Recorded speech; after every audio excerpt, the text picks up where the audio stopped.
Hey, welcome back to the Lawn Hustle Podcast, the podcast that's built for the grinders, the hustlers, and all of those turning grass into cash. Today we have a guest with us, Ron Coleman. Ron, welcome to the Lawn Hustle and thank you for joining. Hey, thanks for having me. Well, tell our listeners a little about yourself and your business, how you got started, how long you've been in business, and whatever else you want to share with us. All right. Well, first, like you said, my name's Ron. The business is called Greenscapes Ohio. We're in Northeast Ohio. Been in the business for just over 25 years now, so quite a while. Started out in 1999, actually. Grew that business for a short while, then sold out to one of the big guys. They're at the top of the list of the green industry companies now. Went to work with that company for a short while. That was kind of part of the deal. They didn't necessarily want my business as much as they wanted me to come join. They're well known as like a big tree company. They wanted to start a landscape division in my area. They needed somebody to run it, so they bought me out. I did that for a little while, but it was super corporate. It was not the kind of setting I was interested in being in. Left there, took a position with another company for a few years. The owner of that company ended up getting in a really bad car accident. So I was kind of put in charge of that for about 6 months, basically running every bit of the operations for him. And then once he was well and back at it, I thought, if I'm going to be doing all this, I might as well go back out and do my own thing. Did that 11 years ago, and been going strong ever since. Well, can you tell us what inspired you to get into the lawn care industry? I mean, it's really simple, right? It's just being outdoors. I love to be outdoors all the time. I needed to find something that was new, different every day, and just outside. I could never sit inside a building like a factory, sit at a desk job. I'm just not made for that. So it was just that simple, just being outside. Well, what has been your biggest challenge that you faced in your business up to this point? Wow, there's been so many over the years. I think early on, my biggest challenge would have been obviously having that capital for the next thing I needed to keep growing, or understanding the importance of having backups for trucks, trailers, equipment. Starting out, it was on a tight budget, right? So we got what we could get, and a lot of times we didn't have a second one of whatever. So growing the business to the point where we could afford to have multiples of everything, so that if a truck goes down, you're not done for the day. You just jump in another one and fix it later, kind of thing. That would have been the biggest struggles, just starting out and getting to the point where I have to worry about stuff. I remember those days, Yeah, breaking down and being shut sure. down. Right. Talk about frustration because the Yeah, you grass is bet. still going to grow. Yeah, 100%. And thankfully, I'm at the point now where we have just about three or four of everything. So Right. if we break Right. down, like you said, we can just jump on another mower and keep going for Sure. the day. Yep. But I My remember the problem now days is, though, when right. when I We broke down. now it is. But now I have to remind myself that when something breaks and I hop on the next one, don't forget to fix that other one, because you're going to need that with the next one. That's my issue now, keeping up with everything that breaks. Right. I remember when I would break down, you know, the mower shops at that time, it seemed like they always said 2 weeks, no matter what it Sure. Yeah. was. Right. It could be December. Yeah. But I've built a relationship with my dealer now where if I break down, I can drop a mower off and they'll go to work on it that day. Yeah, And 100%. I have dropped a mower off. They fixed it and I picked it up all in the same day. So Sure. good dealer support makes a huge difference for a Yeah, lawn care absolutely. business. Yep, you bet. Well, what is there that keeps you passionate about the everyday hustle, the everyday grind, the work, especially in the heat of summer when it's 90 degrees and 80-degree or 80% humidity, and it's Yeah. just sweltering hot. What keeps you passionate to where you'll get up and go to work every day? Well, I'll tell you, I think that's changed over the years. At first, it would have just been, I got to make money, right? Young kids, a family to support. So that was obviously a huge driving factor. Over the years, I think it's changed a bit. And now, honestly, it's almost like a competition with myself each year, each week, each month, trying to do better than I did the time before. And also, I think the community that we've all got, with other like just creators online, people locally. I think there's a friendly rivalry between us locally, that kind of thing. Very friendly, right? Nobody's out to get anybody. Plenty of work for everybody. But just seeing what they're doing and then try to elevate myself. Um, I think that's really it. I'm just motivated to keep doing better every day. Well, they say if you can increase just a few percentage points every day and Yeah. be a little better today than you were yesterday, be a little better tomorrow than you were today, Yeah. you're going to find success. You're going to not have a problem getting clients and maintaining clients. I was talking with a customer today, and they asked me, how do you keep clients? And what do you do to retain your customers? Yeah. And my simple answer to them was, well, you just do everything with integrity and honesty, and you show up when you say you're going to, and you Yeah. That's do the huge. job. So let me ask you this. How many clients are you serving now in your business? As far as like weekly maintenance, Yes. we're mid 40s, I would say, but we're in a very rural area for the most part. So we've got a few that are 10,000 square feet, but we've got some that are 8, 10 acres as well. So the number isn't huge, but the square footage is huge. Right. What about the ratio to commercial and residential? Do you do more residential or more commercial? Yeah, yeah. In the beginning, I liked the commercial work a lot more. Over the years, through some bad experiences, the biggest thing for me about commercial is there's no real bond like you have with a lot of your residential customers. You see them and wave. Hi, Mrs. Smith, how you doing? Most of the commercial accounts I've had, just my experience, they don't really care about you. They're going to go with, you're great this year. Next year, that guy might be better. We might go with him. So there's not a lot of longevity. I have had, and I do still have a select few commercial accounts that are really great. Um, but I've got a relationship with the people that are, my contact for that spot. And it's, that's the same kind of relationship. So I don't have to worry, some of these accounts are big accounts. You don't want to put all your eggs in this basket and then lose it next year, right? So I'm comfortable with the commercial accounts we have now. As far as a percentage, I'm probably 90% residential, 10% commercial.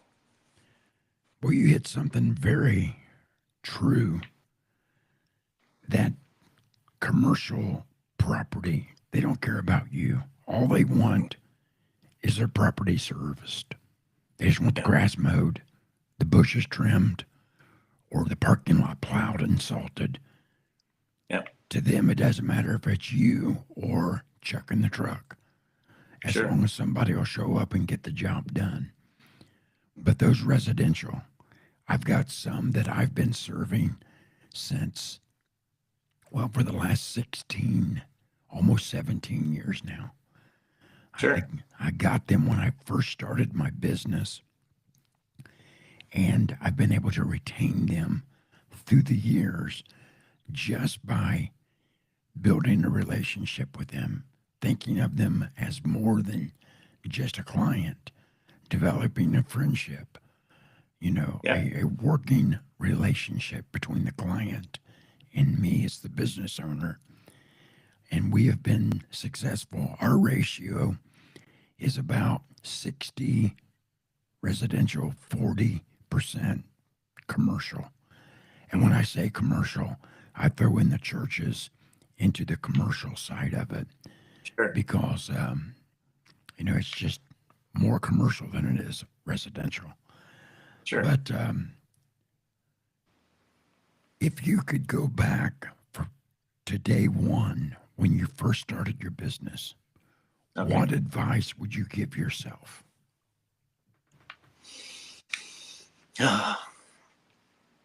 um, that's tough. So many things come to mind. One thing I would definitely, and I never really had an issue with this, but I would maybe want to reiterate this too. Back then, the thing that's been so great for us as far as retaining customers and stuff is always going that tiny little extra mile that the next company doesn't do. I would want to remind myself to do that stuff. As simple as, bringing the trash can up from the end of the driveway, grabbing the newspaper and putting it on the porch instead of leaving it out in the driveway. Those things take you seconds to do. And they honestly, over the years, you wouldn't believe the number of people that have commented on, he's so great. He brings a trash, like they're recommending you on Facebook and stuff from something as simple as pulling the trash can up. And honestly, you're on the mower, you just grab it right up to the house. It's no issue. But I think remembering to do that whenever you can, the little things, blow off the porch, maybe you didn't get any grass on it, but just do it. It takes a couple seconds. And those little things like that, they add up, and they're what really sets you apart from the guy that's just there to get a paycheck and go on. So I think I'd remind myself to not lose track of that. That is so good. And that's exactly, what I would remind myself. Do the small things, the Yeah, little things, sure. the things that some people think are unimportant or not necessary. Or I've heard this one, well, it's not my job. Yeah, right. Well, It's it not might my not be if you job keep to that pull attitude. up their trash can. It's not my job. Well, it might not be your job, but those little things make a huge difference. Sure. I had a customer not long ago. It was right after Thanksgiving. They called me and said, "Can you stop by the house?" I said, "Sure." And I knew I had just serviced their property for the last time for the season, got all the leaves cleaned up and mulched up, and everything looked good. So I go to the house, I knock on the door, and he comes to the door and he hands me a card. He said, "Merry Christmas." I didn't think anything about it. I just got back in the truck, and when I started to go home, I just opened it up, see what the card read. And inside the card was a check for $1,500. Awesome. And he had said to me, "Merry Christmas." So I called him and I said, "It's going to be one now. You didn't have to do that." But I Sure. sure appreciate, Yeah. the thoughtfulness. And he said, "Well, it's worth that $1,500 bonus because I don't have to worry about my grass. I don't have to 100%. worry about trimming hedges." He said, "And there's so many little things that you do that you're not required to do." For example, his wife come home from grocery shopping. I wasn't about to stand there and watch her carrying Right. big bags of dog food and Yeah. cases of water while I'm there mowing. So I just jumped off the mower and carried him in for her, set him Yeah. down, have a good day. Didn't have to, and that's not my job. That's true. But I think it says a little bit about your personality, your For sure. character, and what you stand for. So, what trends are you seeing currently in the green industry that are different than they were when you started? Hmm. That's a good question. Obviously, the equipment has changed dramatically since I first started to now. We were all using belt drive walk behind mowers back, 25 years ago. Equipment's changed a ton with the advent of the, battery stuff. That's certainly changed. Payment style has changed quite a bit, right? We're all pushing for like a card on file, or things like that. Even things like Venmo and Cash App and stuff that we would have never considered. Most of my customers 25 years ago, that there's a check under the grill, or I left an envelope under the mat, type of thing, right? Or you're sending paper invoices once a month or whatever to get your check. So I think the style of payment has changed. Interaction with the customers has changed quite a bit for me. Back then, you'd go do an estimate, you'd meet the customer, talk to them, and that might be your only interaction you ever had with them. You send them a bill, they pay it, everything's fine. You come back next year, do it all over again. I've found that, and maybe I've changed. Maybe that's the difference in this aspect, but I'm a lot more friendly with the customers now. I see them all the time. I see them around town at different events. I'm friends with a lot of them on Facebook, which is maybe not a good idea for certain reasons, I suppose, but it's never been an issue for me. Let's see, what else?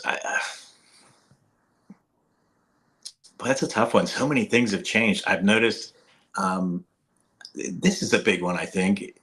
I think most companies that have been around a long time have really become more of a business than the mowing guy, right?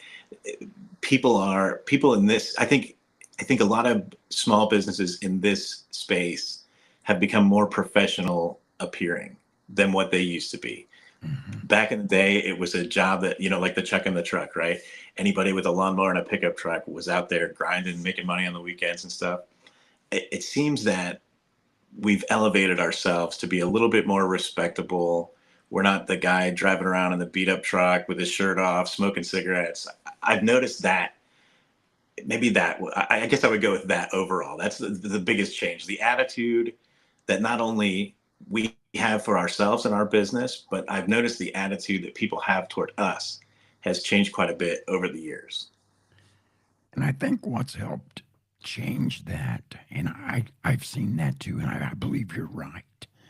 I believe that is probably the one big thing that has changed in our industry, just our overall appearance, how we present ourselves, how we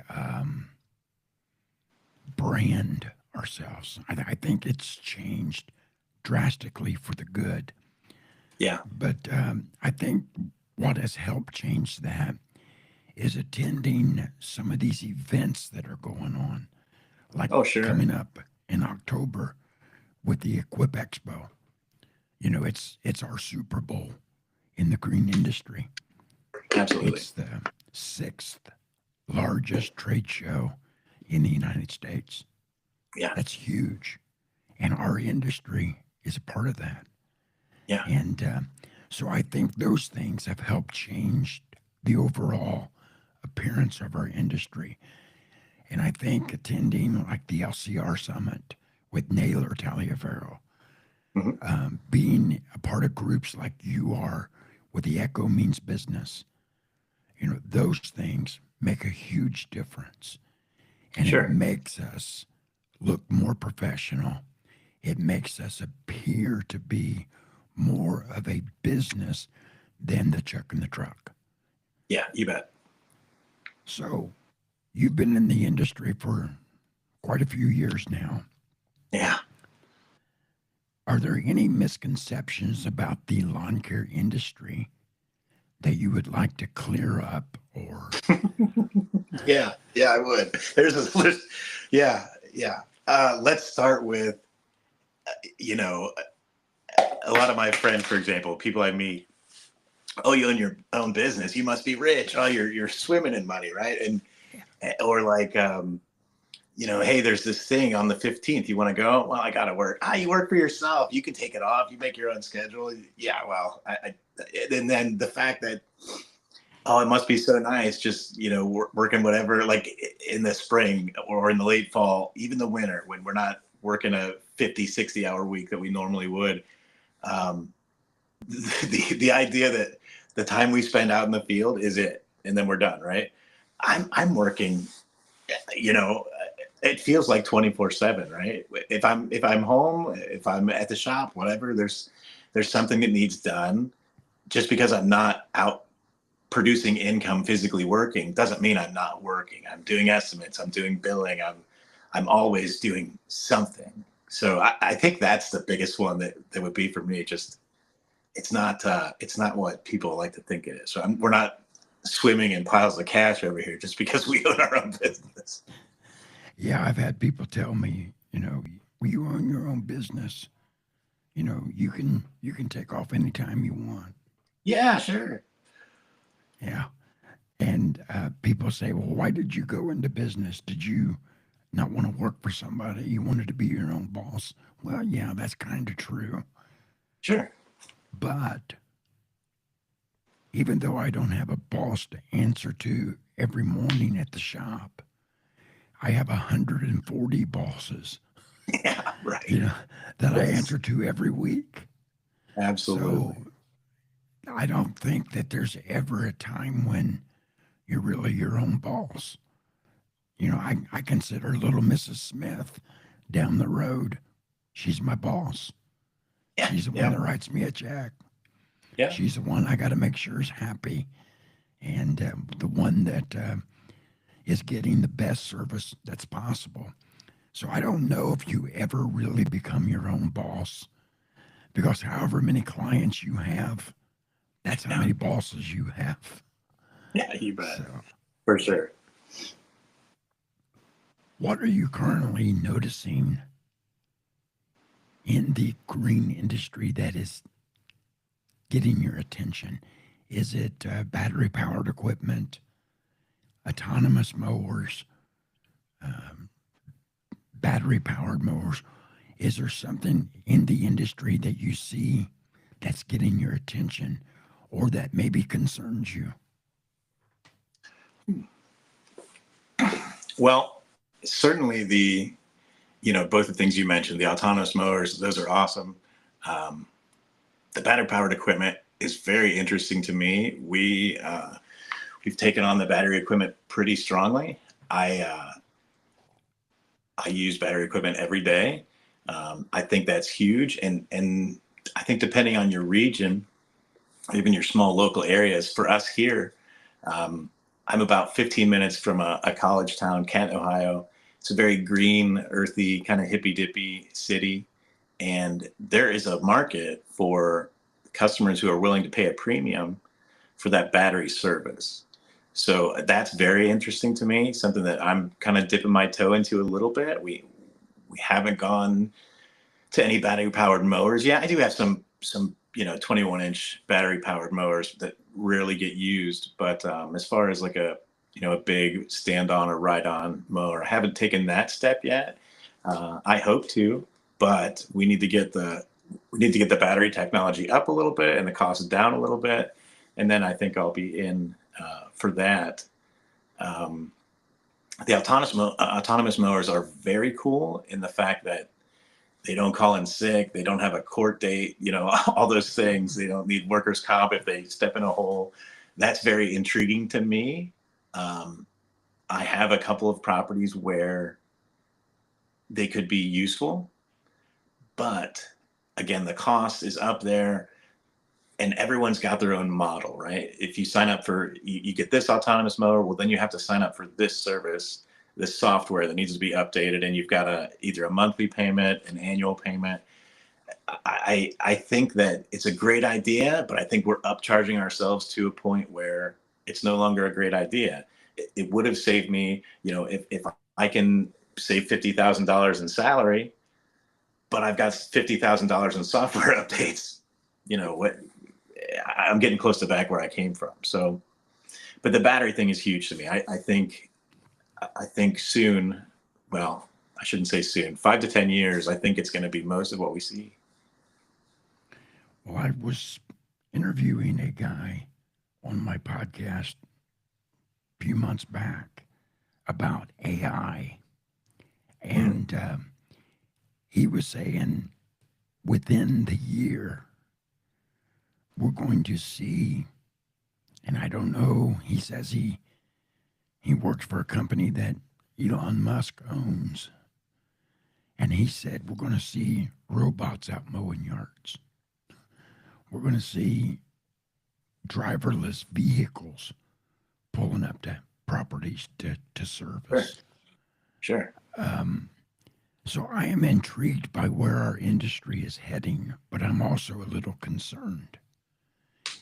Is all of the advancement going to put out of business the smaller companies?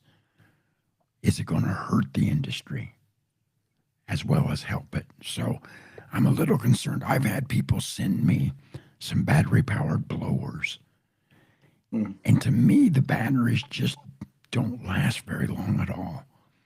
I can start with a blower, and on the second or third property, the battery's dead. So I don't know if there's a better line of batteries that I should buy, or if the batteries just need to improve that much. Well, it's both for sure. They're definitely. I've tried. I would venture to say every brand's battery technology at this point, and there are certainly some that are much better than others. Certainly some that have a better battery life than others do. But also the battery technology with the tabless batteries and things like that all the major manufacturers are working with now. That battery technology is going to increase greatly within the next couple of years, maybe sooner, because they're close on a lot of these. So that's going to make a huge difference. And then it just comes to, like for me, I'm with you. Blowers seem to have, maybe chainsaw too, but they have a huge draw on the battery themselves. But a string trimmer, a hedge trimmer, those kind of things. I've got some hedge trimmers. You can go all day on one battery. You trim all day with it. It just doesn't use the power that a blower requires. But those blowers are coming a long way too. Every year we see more advancements in those backpack blowers. A lot of companies out there have pretty great ones right now. Runtime is still the issue. And then weight, right? We can add more batteries. It'll last longer. But are you able to stand up anymore because you got 50 pounds of batteries on your back? So I think with the new battery technology, we're going to see better runtime. They're going to be lighter, more powerful. I'm hopeful on those for sure. But like what you said, it definitely is worrisome, the fact that a robot, a driverless car, they've got those Waymos and stuff that pick you up and drive you around like an Uber without, there's no driver. That stuff's odd, and that is going to happen. I think eventually it's going to happen, but that robot isn't going to carry the bags of dog food in for Mrs. Smith, and it's not going to bring a trash can out. It's not going to.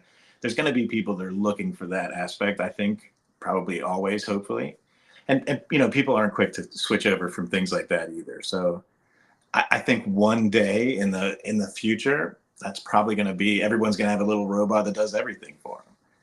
But I don't think you and I are going to see that. I hope not. Yeah. So it's going to happen one day. Greenworks sent me a battery hedge trimmer. Yeah. And I love it. It works really great.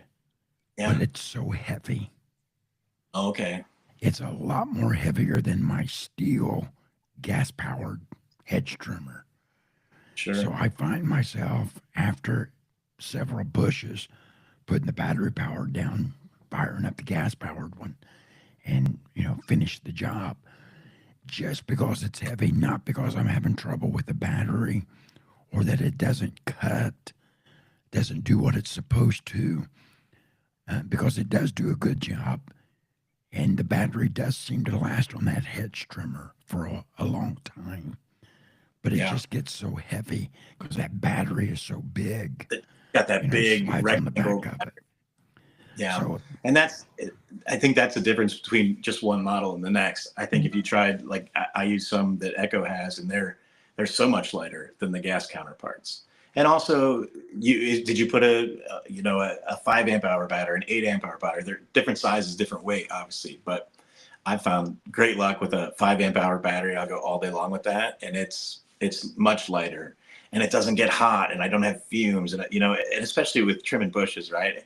we've got a commercial property and it's all glass around the front. And you get up against that glass with the sun shining off and then the exhaust from the bush trimmer, and it's miserable. That battery versus gas in circumstances like that is so much nicer. And one of the biggest things for me is obviously the maintenance aspect, right? We don't have to worry about almost anything. But my shoulder over the years, I've done this forever. You have too. My shoulder from starting things, it's garbage. It's junk. So the fact that I don't have to pull anything, that's a game changer for me. I love that part. Yeah. Well, Echo Means Business sent me the pink blower. Oh yeah, yeah. Because every October we have a breast cancer awareness month. Sure. And we go pink. We wear pink shirts and pink hats. Oh, that's cool. It's a big deal in my city. And I've gotten newspaper interviews because of it, and been in the paper and on the news and all That's kinds awesome. of things. But they sent me that blower, and it does a great job, but the battery just doesn't last. That's my only concern. The blowers, they drag the battery down. And I'm not opposed to going all battery powered stuff. That's not what I'm saying. I'm just saying I think we need to improve the lifespan of the battery. And I think we need to get the price down on some of the equipment. So that's where I'm at. But I want to go battery. I think it's, a lot easier to use. Like you said, you're not yanking on a string to try to start it. Just pull the trigger, and it's ready to go all the time. Yeah. Right. But that's where I'm at on that. I want to go battery. I just think we need to improve the battery life, bring down the price just a little bit. But I think when there's a demand more for it, the price is going to have to come down. Yeah. I was in California, and they've passed a law. It's illegal. It's against the law to use gas-powered equipment now. Sure. Yeah. You got to use battery-powered. But I was standing outside of my Airbnb, drinking a cup of coffee, and I seen a mowing crew pull up. So I just stood there and watched them. A guy jumps out, grabs a push mower, starts mowing this little bitty yard. Another guy grabs some hedge trimmers. He's trimming some hedges up front, just taking the new growth off. And another guy grabs a gas-powered backpack blower, Stihl BR 800. He fired that thing up and started blowing the sidewalks off. When he was done, I walked across the street, introduced myself to him, and told him what I do for a living. And I said, I thought it was illegal here for you to use that blower. He said, they're going to have to catch me before I give up. So, they don't like it either. But what normally happens in California migrates to the east, and it hits every spot in between. So and it hits all there. It's going to. Yeah, and I've also read a lot of. I've heard so many stories of even HOAs that are adopting that rule, which they don't want gas-powered equipment in there, just battery only. And small townships and cities around the country are doing it, and it's coming. We're gonna have to face it head on, and the manufacturers know that, right? All the ones I've talked to, especially Echo, which I have a little more information with them, but they are on it. The problem with the cost, I think, is the money that they have sunk into research and development for this battery technology. They're going to have to make some of that back, I think, before the prices come down too much. They've just spent so much on it. But yeah, I know that technology is getting much better and much more affordable. It's coming for sure. Well, is there a piece of equipment or a hand tool, something that you would say is absolutely necessary for you to have if you're running a lawn care business? Well, yeah, I mean, sure. I think a lawnmower is absolutely necessary. Okay. Yeah, I mean, I think the obvious ones, right? You need a trimmer, you need a blower. You're going to have to weed eat and blow off. I guess you could get by with the broom possibly, and that kind of thing. But I think those are necessities. Beyond that, I think it's just there's a lot of gadgets out there that just make your day easier. I think it's whatever you see that might increase your efficiency and make the job easier on your body physically. I think anything like that is a plus. From the little handheld chainsaws and stuff are so great. No, you don't have to worry about gas and mixing oil and everything. You just grab it out of the truck and zip that branch that keeps hitting you in your head every time you go under the crab apple or whatever. Those little things like that are great. But I don't know. Honestly, I guess if we went away from the tools that we use in our job every day, I think the cell phone, right, has changed the game so much. That's a tool that's integral to my business for sure. From dealing with customers, I'm doing estimates, I'm checking the CRM, I'm anything social media related. I'm even tracking the hours on equipment, maintenance, stuff like that. That little computer in your pocket is certainly a tool that I feel is necessary. It's a computer in your hand. And I remember the days when Yeah, you bet. a phone was just a phone. Now it's a computer, it's a camera, Yeah. it's a And it didn't go in your GPS. pocket. Yeah. Let's take a short break and hear a word from my sponsor. Tired of chasing payments and losing track of jobs? EarthaPro back office software makes it simple for solo guys and small lawn care and landscaping crews. Schedule, invoice, and organize all in the same place. We also have a mobile app and integrate into QuickBooks. Sign up at earthapro.com with promo code TheLawnHustle11 for a $50 Amazon gift card, 10% off, and personalized onboarding.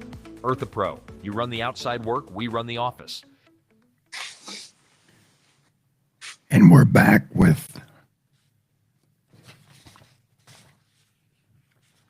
Greenscapes, Ohio. And I appreciate him being on the show tonight. Let me ask you, is there anything that you do in your area to give back to your community? Do you do anything special for maybe the veterans or maybe law enforcement or any other group? Yeah, a lot actually.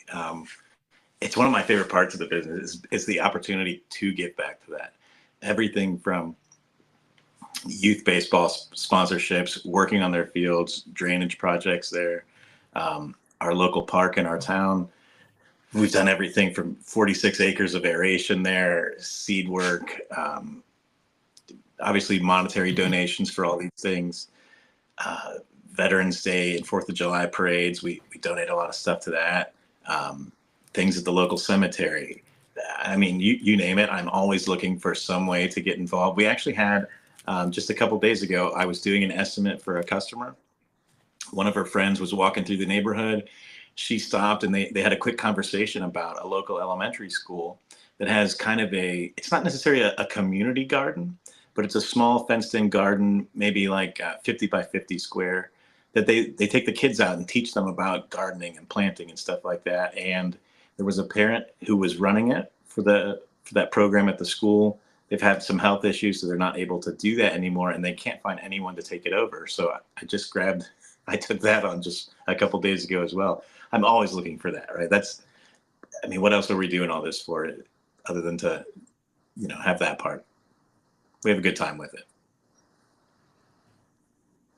Are there any funny or unexpected moments in your lawn care career that you would like to share? Spent a lot of funny things. I don't know if they're all podcast appropriate. Or maybe they're too embarrassing that I don't want to admit to. Yeah, let's keep it PG. But, right. No, I've had, the typical stuff, right? And I don't know if you've ever done this. I've done it a couple times. I've showed up and started doing a job only to have someone come home and ask me who I am and what I'm doing there because I'm at the neighbor's house instead of the one I'm supposed to be at next door. Small things like that. I can't, nothing really stands out as far as, really funny things that certainly not funny at the time, but I guess you can look back and think that they're funny. But um, no, nothing really stands out, Well, unfortunately.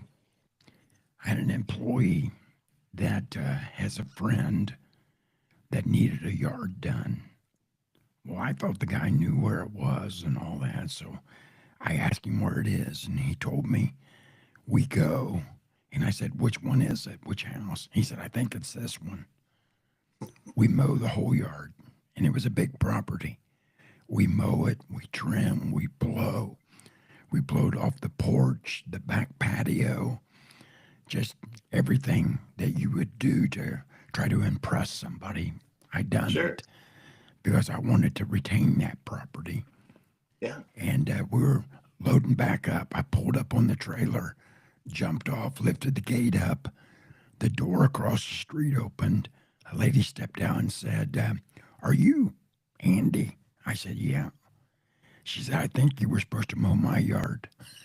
So we Yeah. spent about 45 to 55 minutes on that Yeah. property, and we mowed the wrong property. The Yeah. I lady have come out as well. from from the house and said, "Thank you." And I said, "Oh, you're welcome." She She made the said, "My yard wait till needed you were done. mowed." But Yeah. No, I've been there for sure. let me ask you this: you are planning on going to Equip? Oh yeah, never miss it. Yeah. I will be there.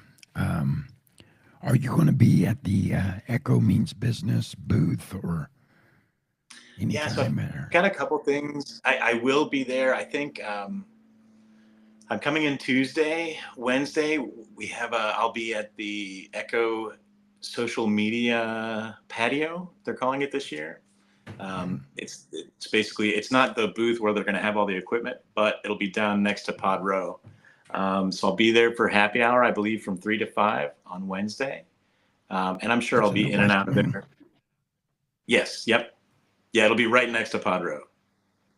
Okay. So we'll be there Wednesday afternoon, and then I'm sure Thursday and Friday I'll be there as well. I've got a couple other booths I've got to stop in real quick and do some stuff, but yeah, I'm sure I'll be there quite a bit. They've got a really cool setup coming this year. They've spent so much money on this, but it's going to be really awesome. I'm sure there'll be some more info coming out about it soon. But that Well, social I'm media excited. patio in combination with Podro there is going to be really cool for everybody. Well, I will try to get there when you're at the booth so we can meet Yeah, in person. we've actually met a couple times. I don't know if you remember last year. Did you go to the dinner at the Mexican place last year with Tony and his Yes. folks? Yeah. Yeah, I was there. I sat next to Tony's dad there. I don't know if you, but then we met briefly last year in the little room they gave the people with the media credentials to kind of hang out Yes. in. We met briefly in there one morning. I think you were about to do a podcast with somebody, so it was quick, but yeah. Yeah. Well, yeah, I think I remember now meeting you. I couldn't remember before, but I think you jarred my memory, and I remember meeting you now.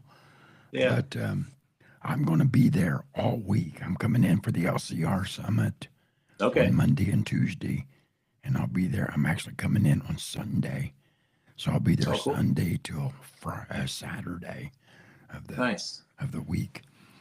And to me, I'm interested in the new equipment, the latest and the greatest. But Sure. to me, these events are more about networking, Oh, building 100%. relationships within our industry, Yeah. and making friends and meeting people. And so I'll be there, but I'm going to look for you and try Yeah, I'll be around to for get sure. together with you. Definitely. Well, where can our listeners find you? What's your web page? What social media sites are you on? How can they connect with you? Share a little bit about your social media, your website, and how people can connect with your business. Website is greenscapesoh.com. And I guess you could email me or contact me through there. It's not really the website's just for the business. It's not really a social media type thing. I don't even know, to be honest. I think there probably are links to them. But as far as everything else goes, YouTube is the biggest one that I pay the most attention to. We're just Greenscapes Ohio on there, and then Instagram and TikTok as well. But I'm not super active. I might post on Instagram once a week or something. TikTok a little bit more. But yeah, we're Greenscapes Ohio on everything across the board. Let me ask you one more question before we wrap this up. Sure. If you weren't Sure. in the green industry, what would you be doing? Boy, that's hard to say. The green industry was always great for us because my wife's a teacher. So, Mine too. and we had 4 kids, right? So while she was, off all summer, it's my busy time of year, and she was able to be with the kids. We didn't have to worry about babysitters or daycare, and then vice versa, right? When she's busy all the time with work, I'm around during the winter. So again, we didn't have to. So that part was really important. Now that the kids they don't need to be babysat or anything anymore. It's hard to say. It would definitely be something else that allows me to be outside doing something with my hands. Something, I don't know. It's a tough one. I haven't really even ever given that much thought. I would, there's a lot of things I like to do that I don't know if I could necessarily make a living at them. So I guess if money weren't an issue, my answer would be different. But I could I volunteer a lot at a local, it's like a soup kitchen type thing or whatever it's called now. It's a food bank and they feed people every day. I'm there all the time. I just love interacting with those people. I have so much fun there. I've met so many great people. If I didn't have to earn a living, I could easily spend my days doing that. I just love it. It's so much fun. Or possibly, I always thought it would be cool to maybe sell real estate. I don't know why. That seems interesting to me. So maybe that, I guess. I don't know if I'd be any good at it, but I'd give it a shot. Well, would you like to expand on anything else or add anything else to the show before we start wrapping it up? No, not right off the top of my head, but I would like to just thank you again for having me on. It was great getting to talk to you and get to know you a little better. And I hope to see everybody at Equip in October. It's coming up soon. So looking forward to hanging out with you and the rest of the guys and everybody watching. Are you going to Tony's event at the Mexican restaurant this year? Yeah, absolutely. I'll probably be a couple minutes. I think he's trying to be there like right at 5. I'll probably be a little bit after because I've got to be at Echo until 5. So as soon as I can get out of there and get across the parking lot, probably 5:15 or something, I'll be there. Okay. Well, Yeah, we'll looking see, forward we'll to it. see. It's always a great time. Appreciate it. Yeah. Well, I appreciate you being a guest on the show and My pleasure. adding value to the green industry by your answers and your responses to the questions. And I just want to tell you I appreciate you. I thank you Likewise. again for being a guest. I appreciate it. Thank you. Well, until we meet again, just remember to keep hustling, keep growing, and keep turning the grass into cash. Thank you for being a part of the Lawn Hustle.